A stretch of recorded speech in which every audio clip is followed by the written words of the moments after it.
O nome dela era Selma Nádia, e desde criança sabia que havia algo de errado com o mundo, ou com ela. Nunca se sentiu parte de nada. Quando outras meninas brincavam de boneca ou se encantavam com vestidos floridos, Selma preferia desmontar insetos no quintal da casa da avó, curiosa em entender como funcionavam por dentro. Era uma criança solitária, introspectiva, observadora. Falava pouco, não ria com facilidade. Na escola, foi tida como esquisita. Não gostava de barulho, de aglomeração. Tinha uma inteligência cortante e um olhar que deixava os adultos desconfortáveis, como se enxergasse além do que devia. A diretora uma vez disse à mãe: "Essa menina tem alguma coisa. Eu não sei o quê, mas tem." A mãe não ligou. Estava ocupada demais tentando sobreviver com 2 empregos e um casamento falido. A única figura constante em sua infância foi a avó, Dona Celina, mulher de reza forte, devota de entidades que ela chamava de antigos companheiros da mata. A avó fazia banhos com ervas, deixava copos de cachaça atrás das portas, acendia velas para entidades com nomes que Selma achava ridículos. Tudo isso a irritava. Para Selma, aquilo era superstição de gente ignorante, uma forma de fugir da realidade. Aos 17 anos, após uma discussão violenta em casa, Selma cuspiu as palavras que vinha guardando desde sempre. "Eu não acredito em Deus, nem no de vocês, nem em nenhum outro." A mãe chorou. A avó apenas encarou. Não disse nada, mas no olhar havia um pesar estranho, como quem entende que aquela alma ali tinha se desligado de qualquer proteção possível. Quando terminou o ensino médio, tentou psicologia, mas não suportou a ideia de lidar com gente. Passou um semestre e trancou. Trabalhou como atendente de laboratório e acabou se aproximando da área de anatomia. Descobriu a necropsia por acaso, e foi como se tivesse encontrado seu lugar no mundo.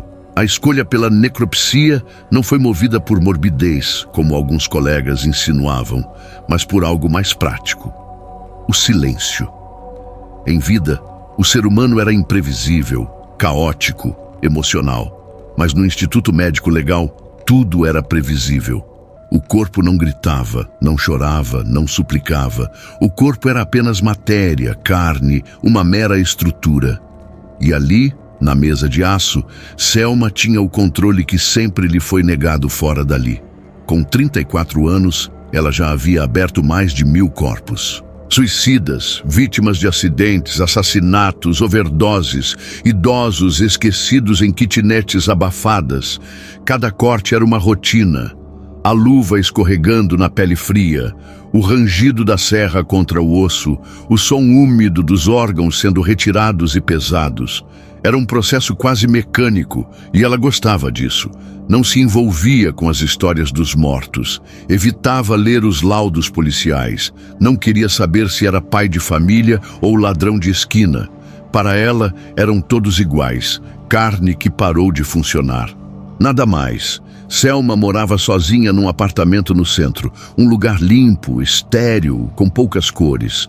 Gostava de cozinhar para si mesma, mas comia em silêncio, sem televisão ligada. Lia livros sobre biologia, neurociência, anatomia forense. Dormia com dificuldade, mas recusava qualquer ajuda médica. Detestava a ideia de ser controlada por remédios. Nunca teve religião, fé ou superstição. Não acreditava em maldição, em espírito, em vida após a morte. Para ela, tudo era explicável, até o sofrimento. Até aquele dia. Selma terminava de lavar os instrumentos cirúrgicos usados no caso anterior quando o celular do necrotério vibrou contra a bancada de aço. Era a recepção do IML.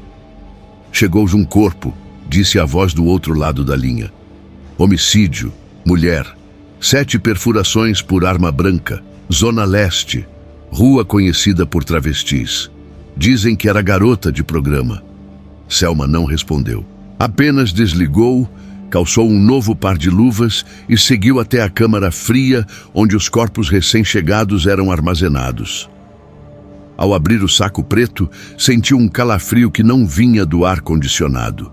Era algo interno, como se a temperatura de seu sangue tivesse caído alguns graus. O corpo da mulher parecia jovem, 20 e poucos anos no máximo. A pele pálida contrastava com os hematomas escuros pelo rosto e pescoço. As perfurações estavam concentradas no tórax e abdômen. Algumas tinham profundidade suficiente para deformar os tecidos, mas o que realmente perturbou Selma não foram os ferimentos, e sim o rosto. A moça apresentava uma expressão impossível de ignorar.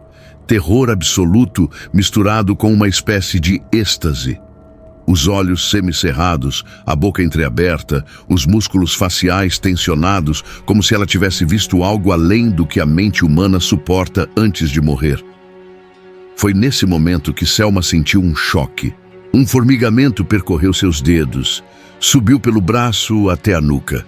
Sua visão escureceu ligeiramente nas bordas e ela deu um passo para trás. Aquilo não era comum. Nunca tinha acontecido antes. Tentou racionalizar. Talvez fosse cansaço, baixa pressão ou a falta do café que havia esquecido de tomar. Respirou fundo e iniciou o protocolo. Primeiro, o registro do corpo.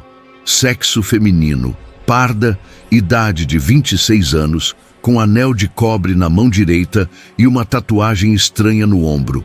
Nenhum documento de identificação. Em seguida, as fotografias, plano geral, rosto, detalhes dos ferimentos, tatuagem. Uma sombra inexplicável apareceu atrás do ombro da vítima em uma das imagens, mas Selma ignorou. Provavelmente era reflexo. Partiu para a verificação externa. Contou 7 perfurações, 5 no tórax, 2 no abdômen. Uma delas atravessava a caixa torácica com tanta força que provavelmente perfurou o coração. Fez a higienização inicial. No momento em que a água tocou o corpo, o cheiro mudou. Não era mais o comum odor metálico do sangue. Era algo doce e podre ao mesmo tempo, como vela queimada misturada com flores mortas. Selma sentiu um enjoo inesperado. Encostou-se na bancada. Olhou novamente para o rosto da mulher. Agora parecia sorrir. Preparou-se para a incisão em I. Marcou com a caneta cirúrgica da clavícula até o externo e descendo até a pubis. Quando posicionou o bisturi para iniciar o corte, uma voz sussurrou bem ao lado de seu ouvido. Não faça isso. Era masculina, rouca, próxima demais. Selma girou o pescoço com força, mas a sala estava completamente vazia. Ficou imóvel por alguns segundos, tentando controlar a respiração. Racionalizou mais uma vez. Tinha que ser coisa da mente. Talvez resquício de uma lembrança. Talvez o rádio. Mas o rádio estava desligado há dias. Voltou os olhos para o corpo. Ao fundo da sala, notou que a portinhola de um dos armários refrigerados estava entreaberta. O cadáver lá dentro era de um idoso que ela mesma havia preparado 3 dias antes. Mas agora, seus olhos estavam abertos, fixos nela. Selma caminhou lentamente até o armário, com os pelos dos braços completamente eriçados.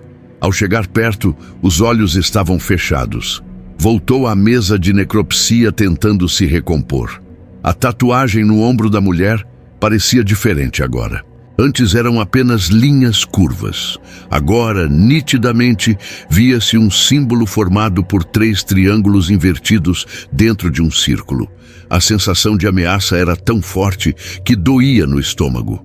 Ela nunca acreditou em nada, mas naquele momento teve a certeza absoluta de que havia algo ali que não deveria ser tocado. Mesmo assim, posicionou o bisturi.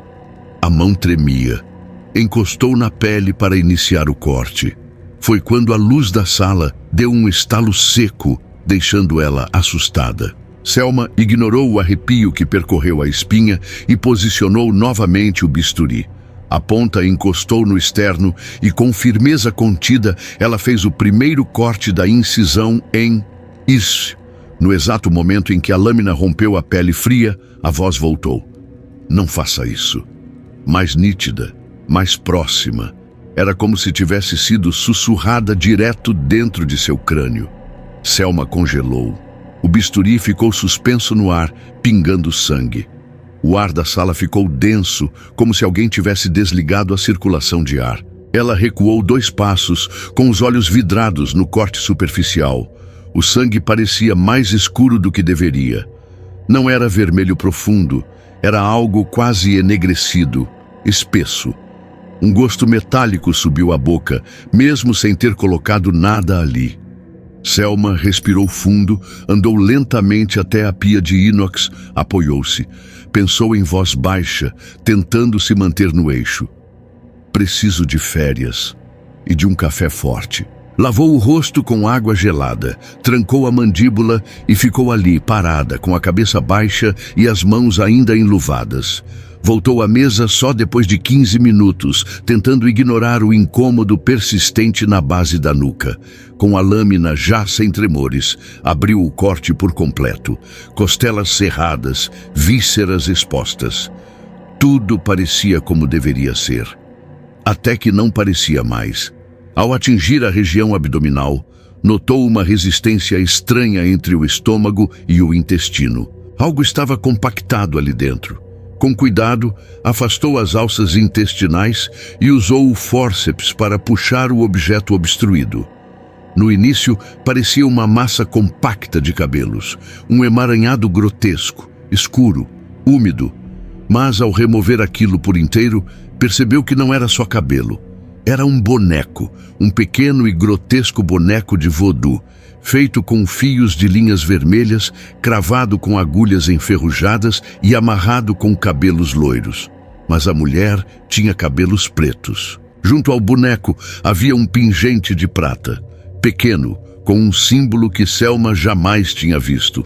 Um olho atravessado por 3 garras. E ainda mais estranho, havia um pedaço de papel enrolado, preso com barbante preto. O instinto profissional dizia para não tocar. Mas a curiosidade, essa sim, era mais forte que o medo. Pegou o papel, desamarrou e desenrolou devagar. Havia nomes escritos ali.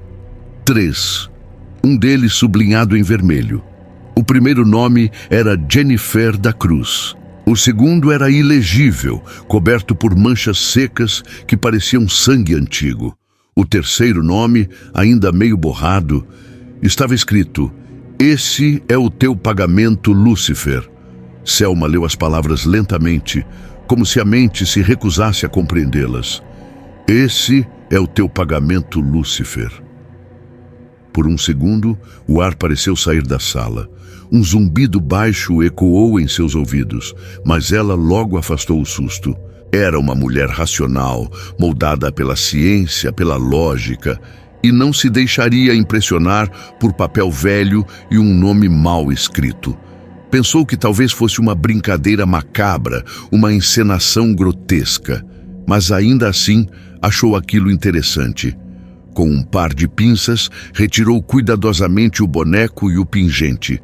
Limpou os objetos com gaze e álcool e, sem hesitar, guardou tudo dentro de um saco zipado que usava para evidências pessoais, algo que nem deveria existir. Na papelada oficial, não fez menção alguma ao conteúdo estranho. Registrou apenas o laudo padrão: morte por perfuração múltipla de arma branca, 7 no total, hemorragia interna como causa final. Identificação pendente, corpo encaminhado para a geladeira 2. Àquela altura, o expediente já havia terminado. Selma retirou as luvas, lavou as mãos com sabão antisséptico, prendeu o cabelo num coque desleixado, guardou o saco com os itens dentro da bolsa e saiu do prédio do IML como se fosse um dia comum. Chovia fraco. O céu estava acinzentado e o vento parecia mais gelado do que o normal para aquela época do ano. Chegou em casa pouco depois das 7 da noite. Trocou de roupa, colocou a bolsa sobre a mesa e ligou o notebook. Serviu uma dose de café amargo e começou a digitar no campo de busca: boneco voodoo com cabelo humano loiro. Depois, símbolos ocultistas, olho, garras, pingente prata. Nada muito conclusivo apareceu nas primeiras páginas, mas quanto mais lia, mais o clima da casa parecia pesar. Ao abrir um dos links, a luz da cozinha piscou uma vez, depois outra, e então se apagou completamente. Selma foi até o quadro de luz. Nada a havia desarmado. Quando voltou para o computador, a tela exibia uma mensagem que ela não havia escrito. Isso não te pertence. O navegador estava fechado. Nenhum programa aberto. Encerrado automático? Travamento? Talvez. Mas a frase continuava lá, como se tivesse sido digitada e deixada propositalmente. Engoliu em seco, forçou um sorriso de desdém e desligou o notebook. Aquilo era cansaço. Só podia ser. Naquela noite, teve o primeiro pesadelo. Sonhou que estava deitada sobre a mesa do necrotério, nua, com o peito aberto, as costelas separadas, e alguém, ou alguma coisa, costurava fios vermelhos dentro de sua barriga. Acordou encharcada de suor, com uma dor aguda no estômago e um gosto ruim na boca. Na manhã seguinte, Selma acordou mais cedo do que o habitual. Dormira mal, sentia o corpo pesado, como se algo a tivesse empurrado para o colchão a noite toda. O estômago ainda doía, uma dor profunda, quase orgânica, como se os músculos abdominais estivessem tensionados desde o pesadelo. Mas ela ignorou. Estava acostumada a desconfortos físicos. Tomou um analgésico genérico, passou uma água no rosto, prendeu o cabelo e saiu. O trânsito estava lento na radial. No rádio, uma notícia falava sobre o aumento de crimes violentos nos bairros da Zona Leste. Selma escutava com desinteresse, até que o locutor mencionou, sem muitos detalhes, o corpo de uma mulher ainda não identificada encontrado numa viela. Provavelmente o mesmo caso da noite anterior. Ao parar num cruzamento, um carro avançou o sinal vermelho e, mesmo com sua freada brusca, colidiu com o lado esquerdo do seu veículo. O impacto foi seco, forte, mas não o suficiente para causar ferimentos graves. O motorista do outro carro desceu gritando, acusando-a. Selma permaneceu sentada por alguns segundos, atordoada, o coração disparado, a respiração curta. Quando desceu, notou que havia um corte no antebraço, pequeno, mas profundo o bastante para sangrar sobre a manga do jaleco branco. O estrago no carro era considerável. O paralama amassado, o farol estilhaçado, o capô torto. A seguradora estimaria depois um prejuízo alto. Mas naquela hora, tudo o que Selma conseguia pensar era no boneco, no pingente, na frase escrita no papel. Esse é o teu pagamento, Lúcifer. Chegou atrasada no IML. Ainda zonza, foi direto para o vestiário. A luz do espelho piscou 2 vezes antes de acender. Quando olhou para o próprio reflexo, jurou ver algo passar atrás de si. Uma sombra breve, como se alguém tivesse atravessado o corredor, mas não havia ninguém. As outras 2 técnicas ainda não tinham chegado. Enquanto preparava os materiais para o primeiro exame do dia, derrubou um frasco de formol. O cheiro invadiu a sala de modo agressivo, fazendo seus olhos arderem. Depois, ao tentar ajustar o suporte da serra oscilante, o equipamento escorregou e quase acertou seu pé. Isso a irritou mais do que deveria. Ela sempre foi precisa, organizada, cuidadosa. Aquilo não era comum. Ainda assim, não associou nada aos objetos. Pelo contrário, nas poucas pausas que teve entre um exame e outro, abriu abas no computador e voltou às pesquisas. Dessa vez com mais profundidade. Bonecos voodoo encontrados em cadáveres, símbolos de feitiçaria com olhos atravessados, rituais de oferenda com cabelos humanos. A maior parte das páginas era superficial, misticismo barato. Mas uma chamou sua atenção. Um estudo antropológico sobre práticas de feitiçaria no norte do Brasil, mencionando o uso de bonecos confeccionados com fios do corpo da vítima, costurados com intenção de destruição. A partir dali, Selma começou a tomar notas. Criou uma pasta com o nome Material Não Oficial e salvou as imagens do boneco e do pingente. Também fotografou o pedaço de papel com os nomes. algo que deveria ter entregue, mas preferiu manter para si. A cada nova descoberta, parecia mais envolvida. A cética não queria acreditar. Mas a mulher curiosa, essa não conseguia parar. No fim da tarde, ao voltar para casa, encontrou a porta do apartamento entreaberta. Achou que talvez tivesse esquecido de trancar, mas era algo que nunca fazia. Mesmo as refeições leves que ela sempre tolerou, frutas, arroz branco, torradas, provocavam náuseas intensas. Em menos de uma semana, perdeu 5 quilos. O rosto emagreceu de forma visível, o queixo se tornava mais pontudo e os olhos afundaram em órbitas arroxeadas. Depois vieram os hematomas. No início, pequenas manchas roxas nos braços e nas coxas, como se tivesse se batido em móveis. Mas Selma se lembrava de cada passo e não havia esbarrado em nada. As manchas aumentaram.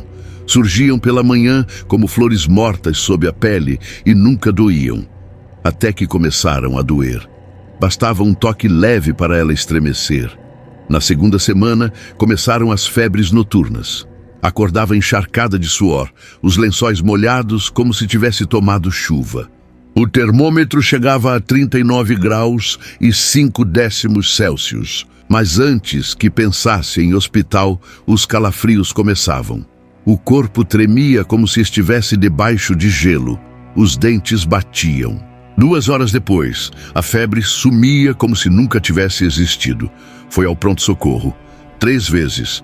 Exames de sangue, urina, tomografia. Tudo normal.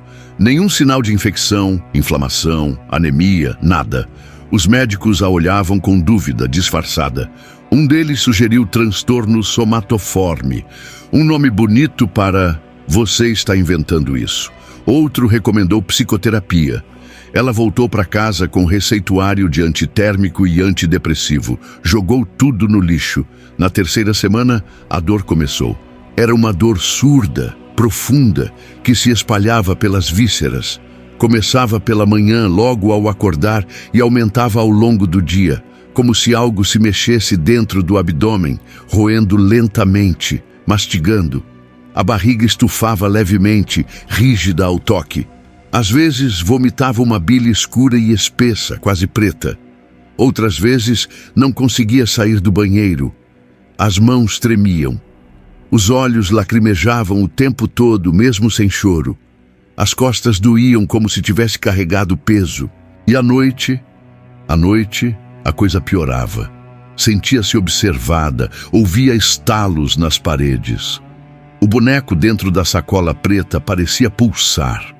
Tinha medo de dormir, mas quando dormia sonhava com a mulher do necrotério, deitada na mesma mesa, agora de olhos abertos, encarando-a.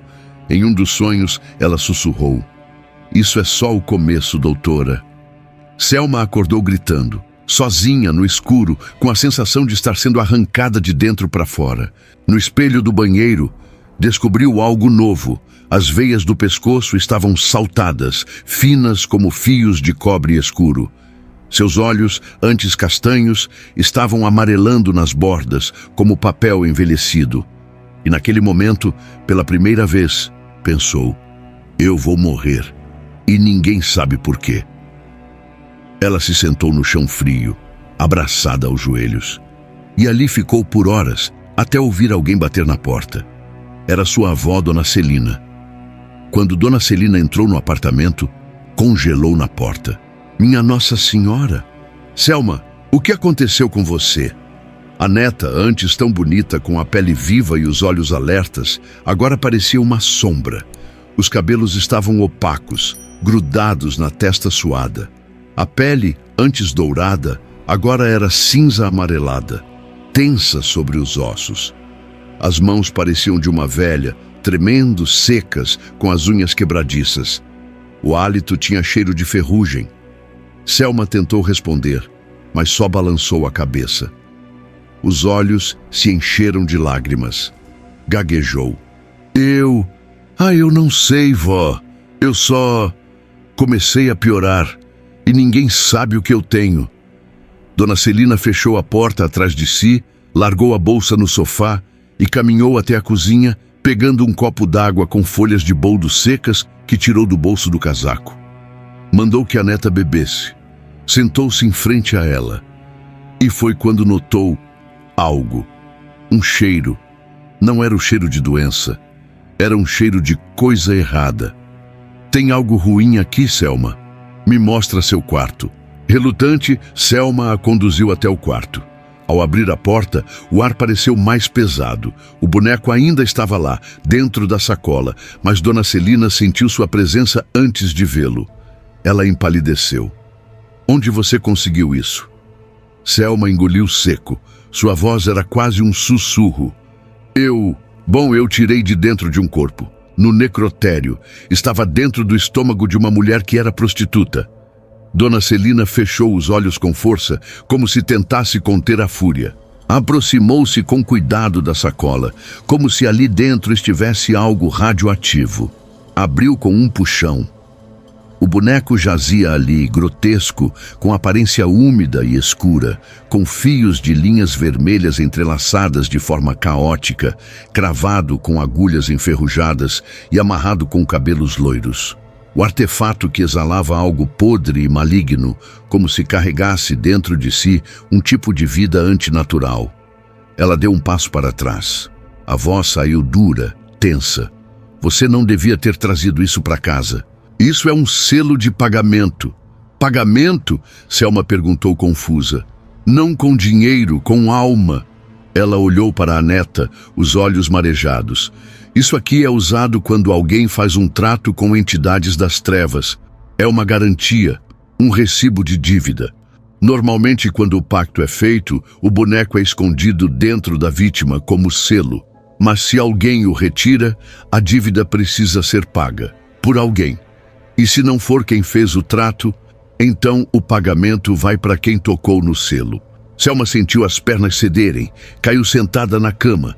A respiração ficou curta. Mas eu não fiz pacto nenhum, vó. Eu não pedi nada. Eu só tirei ele do corpo. Eu sou legista. E isso foi suficiente. Você quebrou o lacre, tocou no selo. Pegou para si uma dívida que não era sua, e agora a coisa está cobrando. Dona Celina se ajoelhou diante da neta, segurando sua mão com firmeza. O que você está sentindo não é doença, é fome, mas não é sua, é dele. A entidade está te consumindo por dentro, como uma dívida automática. Enquanto você viver, vai continuar pagando, até não sobrar nada. Selma começou a chorar. O corpo doía. Mas agora doía mais o medo. O que eu faço, vó? Eu não quero morrer. Então vamos ter que desfazer isso. Mas não vai ser fácil. Essa dívida foi feita com sangue. E a única coisa que limpa sangue é mais sangue. Dona Celina se levantou, os olhos duros como pedra. A gente vai precisar de fogo, terra de cemitério. E você vai ter que me contar tudo. Tudo o que viu naquele necrotério. Porque talvez essa dívida não seja só sua. Celina mal conseguiu respirar direito enquanto corria de volta para casa. O coração pesado pela visão de sua neta Selma, tão frágil e consumida por uma força sombria que parecia sugar sua própria alma. Ao telefone, a voz trêmula de Celina mal conseguia conter o pânico. Cleidiane, vá imediatamente para a casa da Selma. Ela está muito doente, pior do que eu jamais imaginei. Está presa numa magia negra, uma maldição digna da morte. Eu vou buscar ajuda, vou tentar reverter isso, mas você precisa estar lá com ela. Do outro lado da linha, Cleidiane sentiu o choque da notícia atravessar sua pele. Ela não fazia ideia do que se passava. Nunca imaginou que a filha guardasse um segredo tão sombrio. Selma sempre fora quieta, reservada, uma menina que nunca quis incomodar ninguém com seus problemas. Assim que chegou à casa da filha, Cleidiane entrou apressada, quase tropeçando no desespero. Selma estava deitada, pálida como um fantasma, os olhos semicerrados e a respiração cada vez mais fraca, como se algo estivesse sugando sua vida lentamente. Minha filha, o que aconteceu com você? Por que você não falou comigo? Por que sempre tenta enfrentar tudo sozinha? Cleidiane implorava, lágrimas escorrendo enquanto segurava Selma contra o peito, sentindo o corpo da filha estremecer de fraqueza. Selma, com a voz quase um sussurro, mal conseguia articular as palavras. Mãe, eu nem sei direito. Achei aquele boneco de vodú dentro do corpo de uma prostituta lá no necrotério onde trabalho. Trouxe para casa só para entender o que era. Tudo foi rápido demais. Suas palavras pareciam arrastadas, a dor evidente no rosto tão jovem. Cleidiane se desesperava, o coração apertado numa dor que parecia dilacerar cada pedaço dela. Cada segundo era uma eternidade de sofrimento. Por que você não falou nada? Você podia estar muito melhor agora se tivesse pedido ajuda antes. Gritava entre soluços enquanto segurava Selma com toda a força que ainda lhe restava. Horas passaram como um tormento, cada minuto mais cruel que o anterior. A esperança se esvaía com o bater do relógio, até que finalmente Celina chegou, trazendo consigo não apenas o medo da perda, mas também a última fagulha de uma esperança desesperada. Eu trouxe o que precisava. Fogo, terra de cemitério. Celina murmurava, a voz embargada, enquanto buscava forças para iniciar o ritual que pudesse salvar Selma. Mas o destino, impiedoso, não esperou. Selma teve uma crise, um ataque cardíaco súbito que a derrubou como uma tempestade avassaladora. Nos braços de Cleidiane, a mãe, Selma se foi. O último suspiro da menina ecoou um silêncio que doía mais do que qualquer grito. Cleidiane desabou, o mundo desabando ao seu redor, lágrimas incontroláveis caindo como chuva, o desespero tomando forma viva. Não, não agora. Minha filha. Ela sussurrava a voz quebrada, incapaz de aceitar a realidade cruel. Celina ajoelhou-se ao lado da filha e de sua amada neta com o coração em pedaços, sabendo que, por mais que tentasse, não conseguiu chegar a tempo para salvá-la. Mas naquele momento, só restava a dor silenciosa da perda e a amarga certeza de que às vezes o tempo não dá trégua, e a morte chega como um vento frio, levando embora o que mais se ama. O silêncio tomou conta da casa, pesado e esmagador, como uma sombra que se recusava a partir. Celina permaneceu ajoelhada, o olhar fixo no vazio, enquanto Cleidiane segurava o corpo sem vida de Selma nos braços, perdida em lágrimas que pareciam nunca acabar. Aquela criança, tão cheia de mistérios e segredos, que sempre carregou sua dor sozinha, havia partido sem aviso, levando com ela um pedaço de cada uma delas. Não havia palavras que pudessem explicar o vazio que ficou, nem lágrimas que pudessem preencher o abismo deixado pela perda. A dor era crua, nua, uma ferida aberta que sangrava no silêncio da casa que até pouco tempo ainda guardava os risos de Selma. Agora restava apenas o eco de uma ausência impossível de aceitar. Cleidiane apertava a filha contra o peito, sentindo a frieza daquele corpo que já não respondia, a impossibilidade de um último abraço que pudesse fazer tudo voltar ao lugar. Ela se culpava, se perguntava o que poderia ter feito diferente, por que Selma nunca pediu ajuda, por que aquela sombra maligna pôde crescer sem ser notada. Celina, por sua vez, sentia o peso de não ter chegado a tempo, o tormento de não ter conseguido proteger o que mais amava. Mas no fundo, sabia que algumas dores não têm resposta e que a vida, por vezes, é cruel demais para ser compreendida. O tempo seguiria seu curso, implacável. E embora Selma tivesse partido, seu nome permaneceria gravado nas lembranças, nas lágrimas e no amor eterno que suas duas mulheres sentiriam para sempre. A casa, agora silenciosa, guardava a memória de uma luta invisível. Uma história que terminou com a mais amarga das despedidas, lembrando a todos que magia negra existe e jamais mexa naquilo que não é para você.